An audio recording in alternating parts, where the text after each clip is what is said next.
Anginibungelele-ke babukele emakhaya obingelela umkhulu Dlamini 1011 eGoli eThembisa. Siyacela-ke ukuthi uma uzoqala ubukela umbukise uthinte i-notification lapha bese uyasubscribe ukuze ukwazi ukuthola neminye imibukiso. Kumahala-ke ukuthi uzibeke phezu kwesimo sokuba yi-VIP, uzibeke kokuthi ube umbukiso wokuqala ngaphansi kwepage lethu into eyithinta umoya.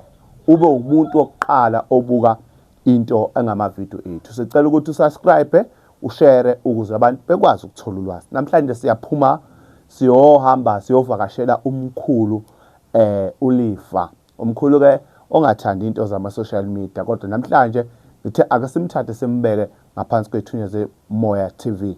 Cela ukuthi usubscribe wena ekhaya kule page. Siyabonga. Amen.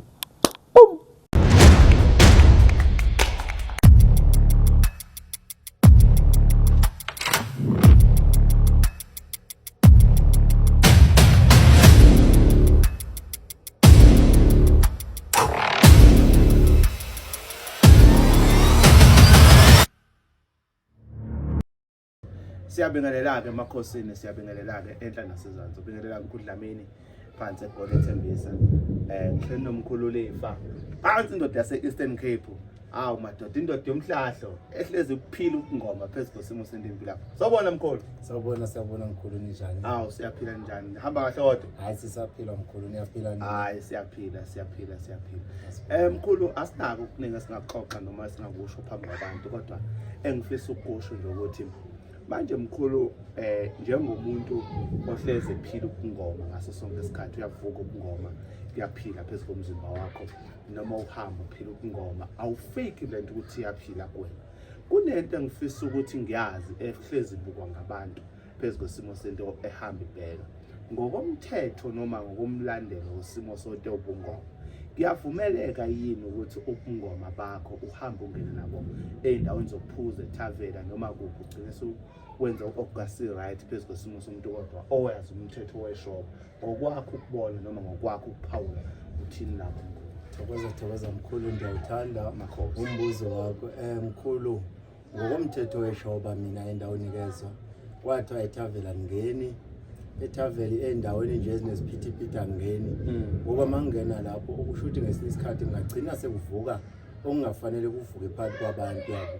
Kwagcina kuthiwa nihloniphe umthetho weshoba, ngihlale endlini, mangiphuma ngiwenza lonto engiyenzayo. Hayi ithaveli inabantu bayo. Thokoza. Manje ke mkhulu engifisa ukukwazi ukuthi uma senenza lo msebenzi wabantu abadala, either ukufaka amathwasa noma ukufaka umsebenzi, nansi inkinga, nangu umntwana uhlushwa yidlozi, nangu umntwana uhlushwa umoya, nangu umntwana uhlushwa isimo sabantu abadala. Akanayo imali yenkomo kagobela, akanayo imali yokuthi ugobela athawule imali yokuthi amthwasise.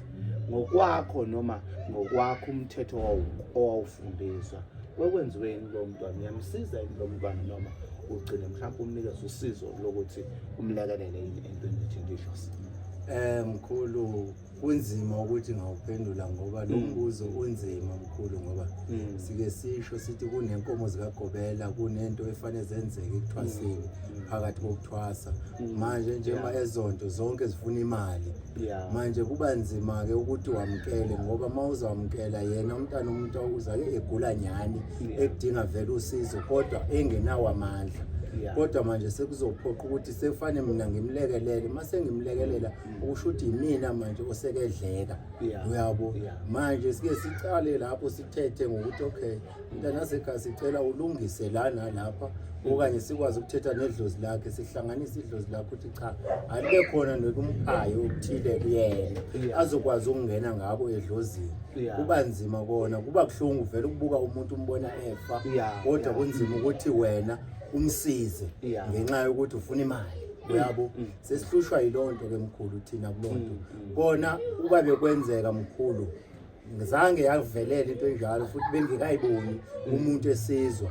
Ngeke ngibone umntana umuntu ehlala ekuthwaseni, ahlala iminyaka azamnya eqe ngenxa yokuthi akanaba ancedi abathile phakathi kwekhaya abasuka kubo. Ugcine ngesinye isikhathi wena gobela sowumenza umuntu ophila naye lapha usho ukuthi manje wena into sombhadalisa ngayo ukuthi uyohlola wenza yonke into uphilela wena okunye nokunye kusho ukuthi kwaze kufike ingilosi kuwe eyoba nothando ibe sethi cha songakhamba ke mntana ugoduka.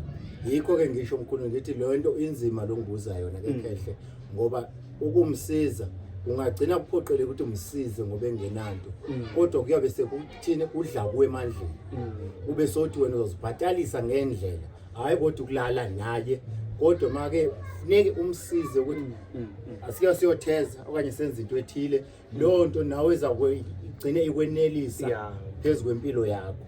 Haleluya Makhosi. Niyezwa ke babukeli lapha nesithuneni somoya TV. Uyabheka ke umkhulu ngendlela abheka ngayo uyachaza ukuthi hayi ukuthi umuntu akasizeki kodwa uyasizeka. Kodwa ngokomsebenzi wedlozi unomsebenzi ekufune awuqede khona kaGobela. Uma kwenzeka abagcine mhlambe angenayo inkomo kaGobela.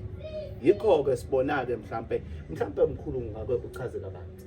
Mhlawumbe ikho sibona amathwasa hamba noGobela kuyobethelwa emzini othize ushaya igubhu gezwe abantu likhona ithwasa dala lokho elihleli lapha nesikhupheni kodwa libhizi liyasebenza phezulu kwesimo sento ngomsebenzi. Yazi ukuthi lento ngiyithandelana emkhulu kunabantu namhlanje bakhule emafamilini aright anayo yonke into banemali banayo yonke into kodwa endleleni abakhula kuyona amafamily abaphila nawo hayi ukuthi abayihambisani nento ethinta idlozi abahambisani nento esuke ithinta ukwelapha phakathi bathi bona basindisile bese ugcina mhlawumbe ubusiswa ngabe umntwana osenenkinga yokuhlushwa imoya bathi abakubo thina siyingeni akazibonela umkhulu kulelo daba lolo ngoba kubo hayi ukuthi abanayo inkomo kaGobela kodwa ingoba bona bayifuna into ethinta idlozi kuleso simo nike nimise kanjani ngokuma nihambe nesimo sokubasiza abantu.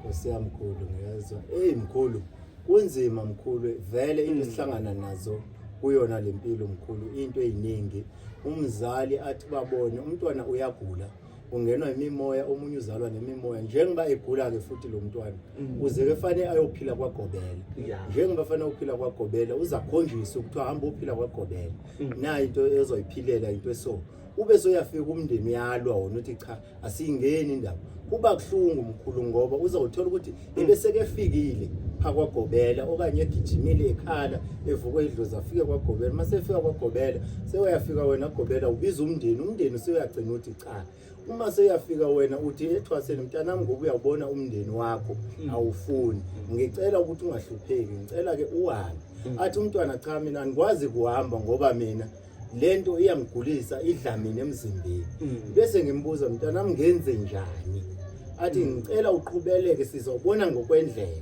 ngithi kodwa ke mntanami ngoba yonke into inomndeni phakathi ezinye izinto uzazithathaphi wena athi mkhulu ngicela ungisize ngibe sengithi ngoba nami ngiyambona umntana umuntu uyagula ngizamsiza ngimsize lapho siyofika khona ngimcathulise sicathulisane sithi siyofika kulo ndawo ube sekuthi mase kufikile ngesinye isikhathi nedlozi liyakwazi ukuzisebenzela liyakwazi ukuyidonsela ngesinye isikhathi liyomlendela umuntu ebekudala engekho libe selimzisela abe sekuyalekelela phezulu kohambo sesilihambile uyabo yikho ke kuba kuhlungu lapho ke sibe sesiyamsiza umntana umuntu abe sekuba right yizo ke into enjalo ke mkhulu.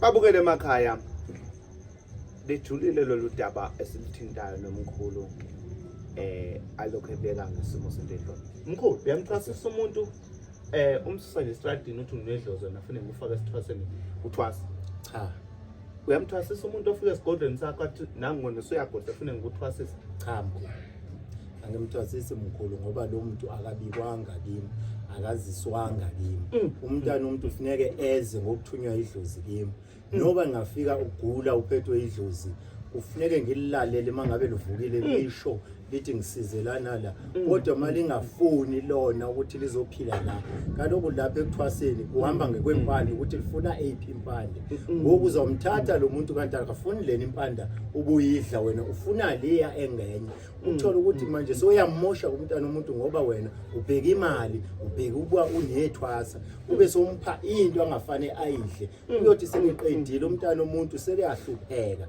athi mase ehluphekile kube sekufika abanye bemtshela ethi mntanami ayikho into wayithwasa wena kwakufanele uqale phansi athi ngoba imali esengiyidlile imali yabe seyadliwa kangaka ulagobela yikho ke lonto esezandile vele kule ndawo esiphila kuyo sizizangoma nje sesathanda imali ukudlula impilo zabantu umntwana mayefika emakhosini ephethwe idlozi uze kephethwe idlozi lizomtshena limphuphise okanye limhayizise azofika la nalapho ehayize khona bese ngiyambuza ngithi mntanami kwenzeke njani mase kevukile athi cha usho ukuthi mangizibone sengila ngithi idlozi lifike lathi 1 no 2 no 3 lapha kwelikhaya lathi licela ukuzophila la ekhaya andazi ke kuwe ukuthi uthini abese ke esho athi cha mina angifuni ukuthwasa ngeke ndimphoqelele ngimbophe ngentambo ngizomyeka akhamba goduke kodwa omunye uzophupha abonise ukuthi nayo lapho kufanele uyophila khona omunye afike ngokuthi liza belimhlupha afike ngemthwasise lento ngoba ngenzela ukuthi ixhomane lemimoya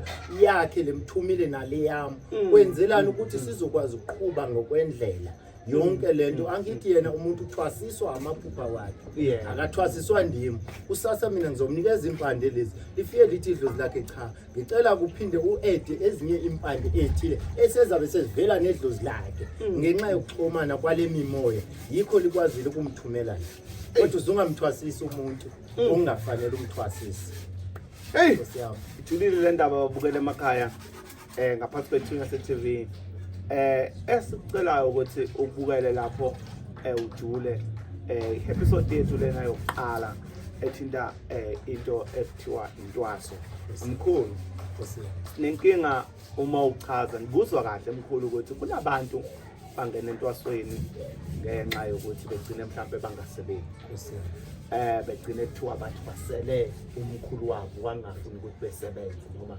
idlozi labo kwakungakosi ukuthi lisebenze kodwa uthola ukuthi usekhiphe yonke into eyinhlawulo yedlozi wakhipha yonke into kwathi wafuna esebenze ukuthi ucishe kuthiwa ngeke asebenze ngenxa yokuthi usukhishiwe entwaseni kodwa bekazi ukuthi uyosebenza wakhishwa imali la uthenga izinto zedlozi yonke leyo nto leyo ngiyathanda-ke mkhulu ngendlela awubeka ngayo kulesi simo esibhekane naso nansi-ke indaba engifisa ukuthi sike siyibhekise sesiyivala noma sesivala mkhulu engifisa ukuthi sike sikubuze ukuthi mkhulu uma nampela umuntu uthunywe idlozi nampela ukuthi makazophila kwena noma akazoletha umsebenzi wedlozi azoqala isimo sento eyimfundo kuyenzeka yini mkhulu ukuthi wena ugcine usumthengela isikhwama noma ugcine usumthengela ukuthi nanka amathambo ozosebenza ngawo noma wena usumfundisa